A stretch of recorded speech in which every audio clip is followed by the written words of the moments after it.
Hi, I want to talk about pervasive deflation and that it's creeping on us in every direction you can think of, and in the future, the only thing that really appreciates in price or is valuable to people is things that a particular person can provide, like personal services like grooming or you know for example performance or services, things that only you have to go to the dentist or to the barber or to the hairdresser or to your own massage therapist. You cannot get a machine to do it. Well, in the case of the massage therapist, I think they're gonna come up with robots that does that. But this is where there will be growth, not in things that are manufactured, not in things that a robot or a machine or a computer or anything that can be 3D printed or manufactured or put together, or any agricultural product, anything that can be dug out of the ground is going to be fall into the acts of deflation and depreciation in price, because there will be so much of it, and this will go on and on. When I was studying math, I was studying a branch of math. It's called fractals, and they study recursive formulas. Well, in these formulas, when you plot them, there often is like a area where the plot head seems to rotate around and gravitate to and fro, and they would call these places where there is a bunch of lines running around it as strange attractors, which means like the system cannot really go there, but it constantly rotates about it and comes to it and goes away. It's like a planet that really cannot fall into the sun, but it keeps going around it in circles and in elliptic orbits or long ellipse. And so the sun is really the strange attractor in our gravitational system. Things come and go, but you cannot lose the sight of the fact that the sun is always either at center or at the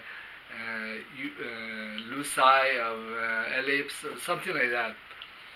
So say for example a company in Laos or Vietnam discovers some manufacturing technique that they could manufacture entire let's say Ford expedition for $200.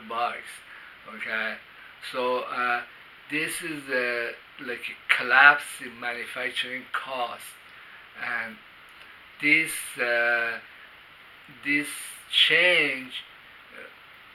First of all, the company will start manufacturing these things because they don't fall within the regulations of EU or US. They don't have obligations to anybody. They just produce it, and people who sell these cars, they would like to sell a lot of them, and so initially they'll cut the price a little bit to get some of the market, and then at other points they will undercut the price drastically to get all of the market. But things don't end there. Okay, so the company in Laos that discovered this technology, well, that's probably not the only company that this knows about this technology. There probably is some contemporaries that also know about it, like in Vietnam or in China or in Pakistan. So they will also start manufacturing this Ford Expedition. So the the price kind of gravitates towards the actual manufacturing cost plus the actual shipping cost or some money that they have to pay for the sales force and so on. So this this trend in manufacturing cost reduction, and also this technology that came in that made it possible for these people to make this widget, this is a strange attractor. Like the market, all of the market, the retail market, the stock market, the sales force, the shipping company, they're all like chasing after this strange attractor. They're all influenced in one form or another by what just happened with this technology. So these strange attractors are invariably exist or are being introduced because of AI, because of 3D printing, because of previous investments in machinery or workforce. Many places are able to roll out widgets, and so the worldwide trend is the continuous gradual collapse in cost and also value of these commodities. So also at the same time, because the companies that distribute and sell this in retail, they had a price structure prior to this technology coming in. So many of these companies or gatekeepers will go bankrupt. They will go bust, and more other companies have to come in and sell the same stuff that's now produced at the cutthroat price. They will replace these gatekeepers. Other gatekeepers or larger gatekeepers will come in. But that doesn't end there. Many banks and institutions, financial institutions, they have invested in these companies that used to sell these widgets at higher prices, so they will see losses. And then what usually happens is that then the central banks come in and issue new currency to these bankrupt banks, financial institutions, to make them solvent, so they can still, so the financial system doesn't collapse. Or, okay, so this is like we're going from round to round of collapses or crises, because what was built up is like a superstructure that was built up on a certain manufacturing cost and certain corporate culture. It has collapsed. Then another set comes in and try to see what we can do with this. But the problem doesn't end there, because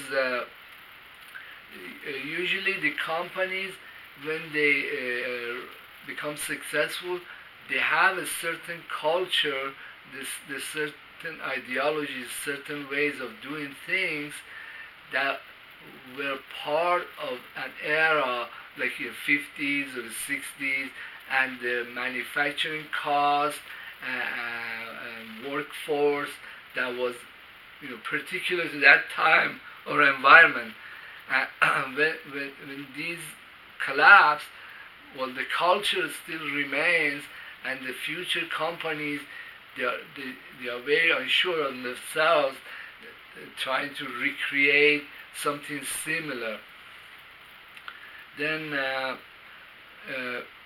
also many jobs are becoming outmoded because AI or 3D printing or automation are replacing these. So these collapses will continue until we get into a zero marginal cost society, which is just like socialism, because the cost of providing many services, the cost of rolling out widgets, cars, agricultural products has collapsed to such a level that only a few corporations or the governments, they produce these things and everybody comes in and gets their share. But this is not a bad thing. This is just because you don't have to pay so much for the same stuff. That means your resources, the monies and manpower that was dedicated to these productions or this stuff is released and it can do something else. So maybe we won't have as many billionaires and millionaires, but then the society, humanity is going to devote this extra time and resources and monies to doing things that are really fantastic or better. And I think that I wanted to call this video the blessings of mixed economies, because there will always be some kind of market, could be market for cryptocurrencies or silver or gold. But socialism can also exist. It doesn't have to be a war with the rest of the economy. Some industries or some populations or segment of populations are more suitable for socialism or even communism. For example, when a person grows up, the childhood up to the age that they start working, or when they have retired and they are on retirement, in these groups they are unsuitable for free market. They are more dependent populations, and while they could become investors and do this and that, or make it a business of their own, but if a society wants to continue to function, then many of the things that these populations need would be better served by one or two corporations that are socially subsidized.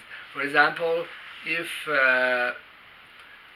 all the health care for the seniors was subsidized, then the government or the agency that does that would have a huge leverage. They could buy a lot of the medicine or a lot of the resources they need at a very good price, because they would be like Walmart. They would be the biggest buyer, and then they could get things close to cost. Also, when big corporation or the government is hiring, then they could have the choice of the best people and get them at a very good price, and also use these resources for a lot of people. Well, if they hire one doctor, this one doctor, he will not be making as much money as in private practice, but then he would be making a reliable income, and also would be serving a lot of people who could have access to this one doctor.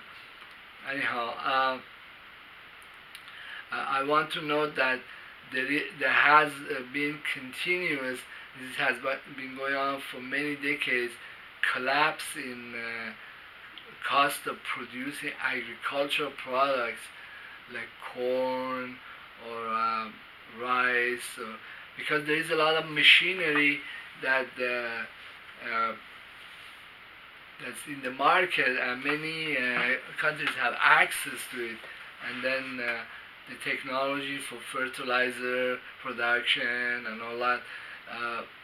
So actually, U.S. government pays subsidies to the farmers to make them able to take these corn or rice or whatever they produce and be able to be competitive in the world market, like in Mexico or other places.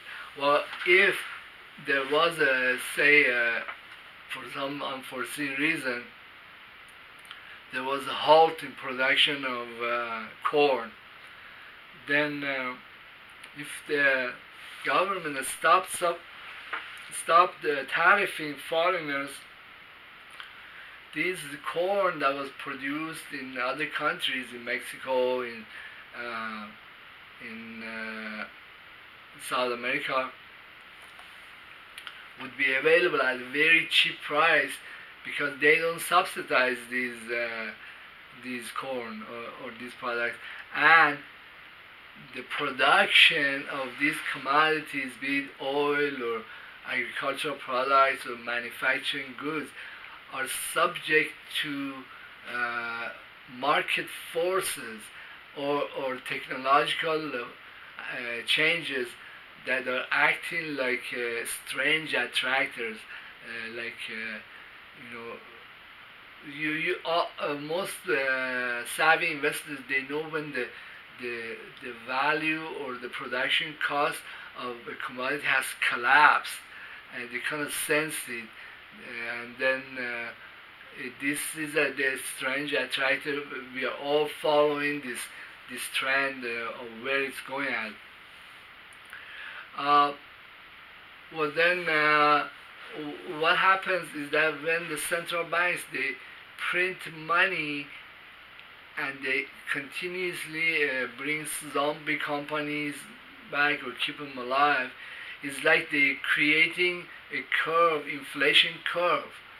But then if there is a very strong deflationary force that's going on in all product classes, and the services are collapsing, the price is collapsing because of AI, then it's like two trends.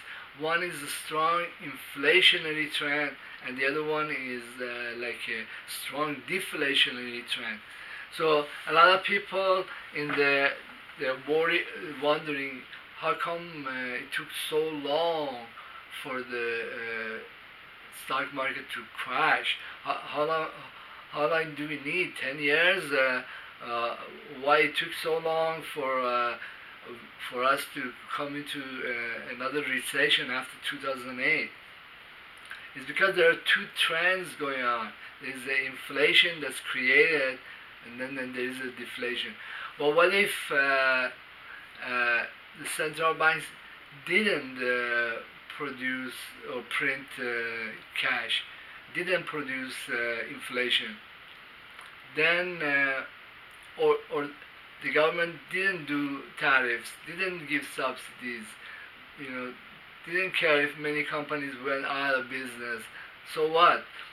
Then what will happen is that this continuing deflationary trend will come in, and then the standard of living will actually get better, because it doesn't matter how much money you make, little or no money, you can still get all these products and services for Zippo. And I think that's the better way to go. Not to make inflation, not to print money, not to save zombie banks. That would be the and let the deflation or market forces,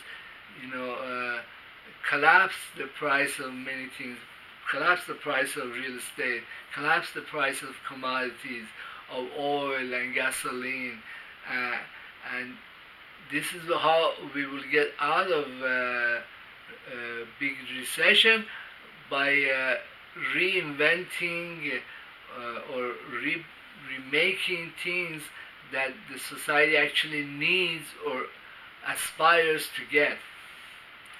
Anyhow, thank you for being in my YouTube channel. Please leave your comment, and I appreciate hearing of other experts. Leave a few comments or mention me even. Thank you.